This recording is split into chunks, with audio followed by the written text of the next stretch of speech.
What's up, buddy? Can you say hi? Huh? Hey. All right, so I had a little bit of time tonight. I figured make another one of these tutorials, right? Put it on YouTube. Hopefully you guys can find it helpful. What I figured I would make a video on tonight, I'm gonna go over some of the things that I now know in ZBrush that I didn't know back then. You could say these are tips and tricks, but it sounds like something nerds would say. So we're not gonna call it that. We're just gonna call it things Nick knows now that he didn't know then. I'm gonna teach them to you. I'm not gonna sit here and say these are the most revolutionary things you're ever gonna find in ZBrush, but these are the things that I honestly use that are kind of hidden features every single time that I'm sculpting. Hopefully you all can find these just as useful as I have. So, all right, let's jump into ZBrush. Okay, so the first thing that I want to go over is backface masking. So backface masking is this feature for every single brush within ZBrush. Doesn't matter whether if you're sculpting, manipulating geometry, if you have a mask brush, you can enable and disable this feature, which is super nice. So we just have a blank canvas open right here. I'm just going to come up here. I'm going to grab a cube, just bring this onto our canvas. We will make this polymesh 3D. And then just tap E on my keyboard. I just want to scale this down. So backface masking, whenever you have like a really thin piece of geometry and you're trying to manipulate it, a lot of times what can happen when you do not have this enabled is the geometry on the back side of your model will get manipulated, which can be a big pain in the butt. So I have this cube. We made it, pretty decently thin. Right. What I'm going to do is just come down here to geometry just to go over this with you all. We'll just dynamesh this guy, just give us a little bit more geometry. Let's turn off our polyfill. And I just want to grab clay buildup. And we'll turn on symmetry, hitting X. So let's just say this is a model and I'm building geometry. Maybe I want to cut in a little bit, right? Front face of the model. Flip this around. Entire backside's been manipulated. This is not ideal. I do not want this. What I do want to happen is just to edit the front, back stays the same. So what we can do, come up here to brush within our menu. We're gonna come down here to auto masking. And right here, ladies and gentlemen, backface mask. If we enable this, now let's kind of go back to our geometry. Just do kind of the same thing we were doing. We're just kind of building this up, then we're eating this away. And if we turn our model around, look at that. Nothing has happened to the back of our model. This is a fantastic feature. You can use this as well, like I said, for any mask brushes. So turn off symmetry. Let's say I created a mask right here. If I didn't want it on the backside, well, it's on the backside. So if I want to enable this for my mask, I have to make sure that the mask pin is active, but I just, again, come up here to brush, auto masking, turn on backface masking. Let's do that one more time. Flip it around. No mask is right there. This is great. Feature, I use it all the time. If you don't know about it, hopefully you can start using this on your projects. All right, so second thing I'm gonna walk you guys through is this feature within ZBrush called Polish by Features. Yes, that is the name. So to demonstrate this, I brought a sphere into my scene, just a basic sphere, nothing crazy with it. A lot of times I will use polish by features that if I've been extracting geometry, if I have any like hard edges that I just want to quickly kind of smooth that out, it's great for that. Walk you guys through this. So I'm going to go ahead and grab my mask brush, specifically the lasso, and let's just create kind of like a wavy, complex mask here on our sphere. I'm going to Control W to create a new polygroup, and then Control Shift click on the blue portion of our sphere. Come over here to geometry, modify topology, and delete hidden. So now our subtool is just left with this blue portion, right? We can come down to display properties, turn on double. So now we can see the front and back faces of the sphere. All right, come up here to geometry. I just want to add a little bit of subdivision, or not subdivision, excuse me, thickness to this. So dynamic subdivision. Click dynamic. I'm going to turn off smooth subdivisions and just crank the thickness of this a little bit until we get something that I like, which that looks great. Okay, so here's the beauty of this. We see our mask. It's all these jagged edges from the polygons, but we can come down here to deformation, and if we just tap polish by features, just slide this over just a little bit. You can do a little bit or a lot. Boom. You can see how this has automatically smoothed out all of those regions of our subtool, right? Which is great. Other thing that you can do with this is if, let's say that you don't want to smooth all of the edges of a subtool, is you can also come down here to mask, mask by feature. If we just click on borders, we see that created a mask along our subtool. We can control click here in the canvas to invert that. And you can as well come back up here and just kind of polish and, you know, any way that you want. That looks like dog shit. But anyhow, so then once I'm happy with basically the polish by feature that I have done here on the sphere, typically what I'll do, I'll come back up here to geometry.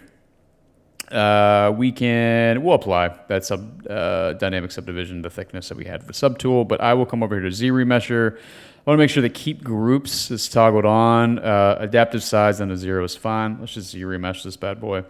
And then we get a little bit cleaner topology just throughout this guy, right?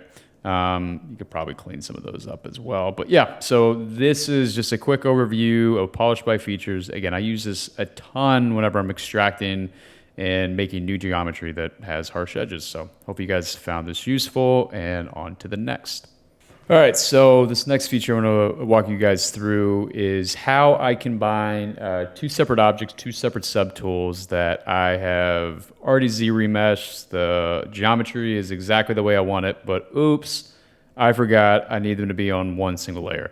This pops up a ton for me. Let's say that if I'm sculpting a head and I want to connect it to a neck or a body, and you know, maybe again, I thought about this a little bit too late, but I have a workaround for this that has worked out honestly amazing, and so I figured I would show you guys. Okay, so I brought a sphere into our scene.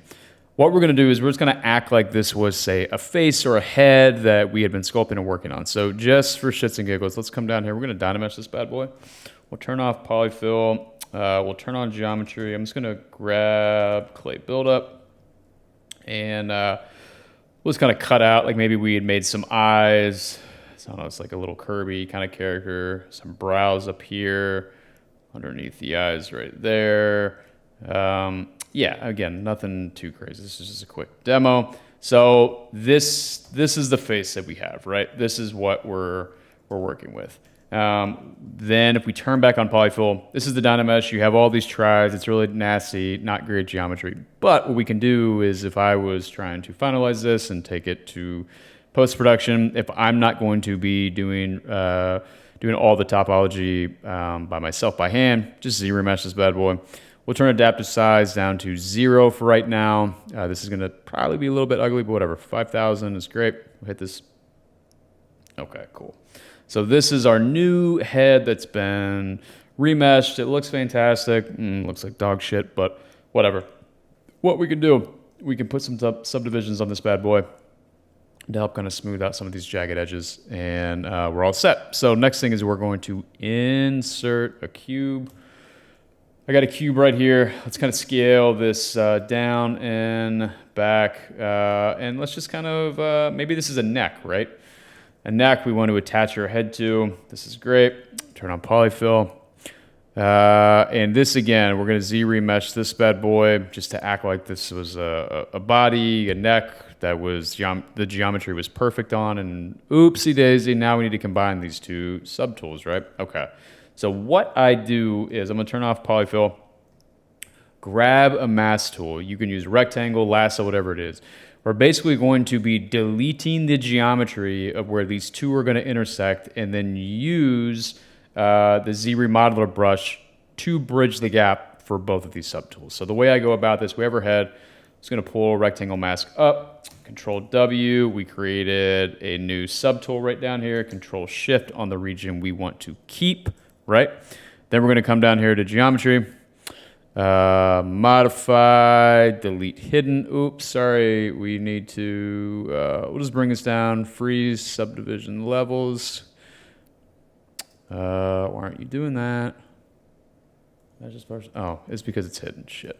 There we go. Okay, now freeze, click, delete, display properties, double, boom. That's been deleted now. So now this face that we had, this perfect face, we've got rid of those that little bottom portion that we don't need anymore. So Alt-click on our cube, our neck.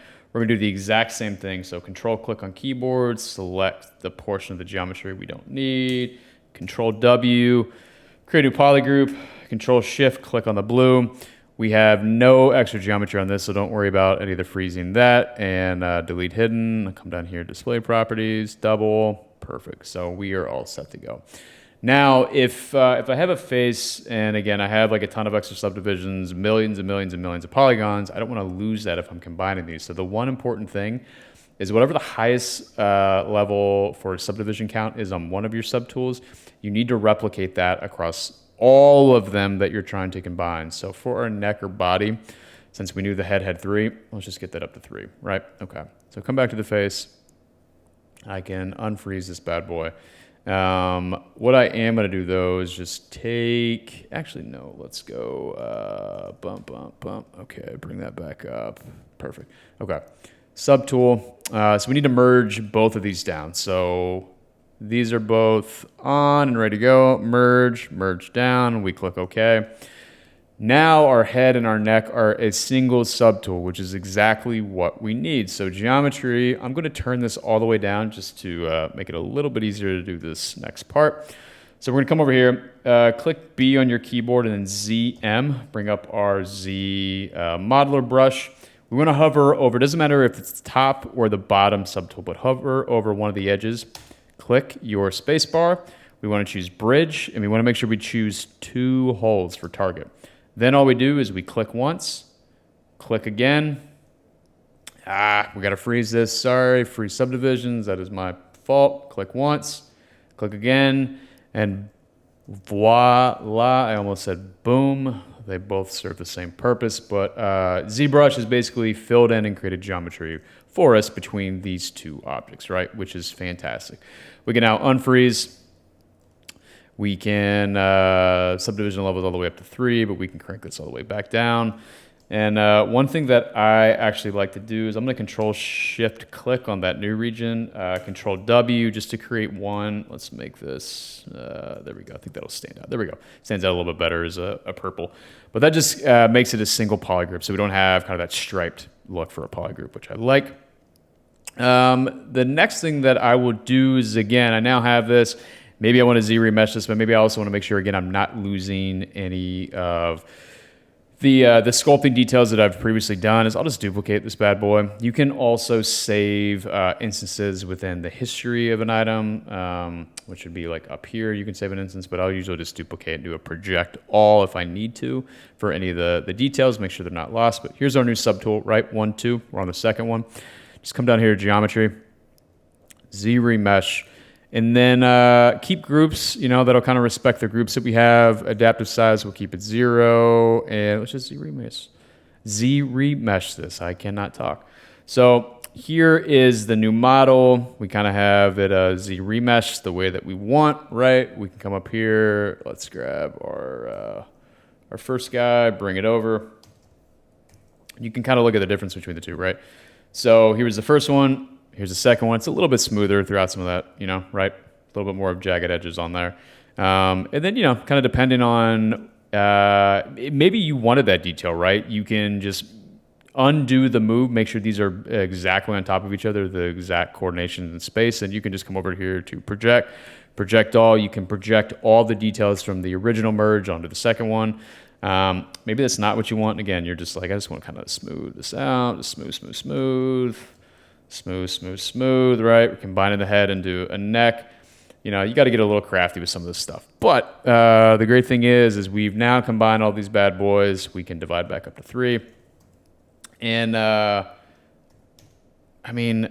really, can you tell much of a difference, This is it's a super nice way to kind of go about this. If you have some finalized and polished subtools, but you need to condense them down and combine them. The bridge tool within the Z modeler brush is fantastic. So hopefully that one is, for any of you guys, you can use that within your next project.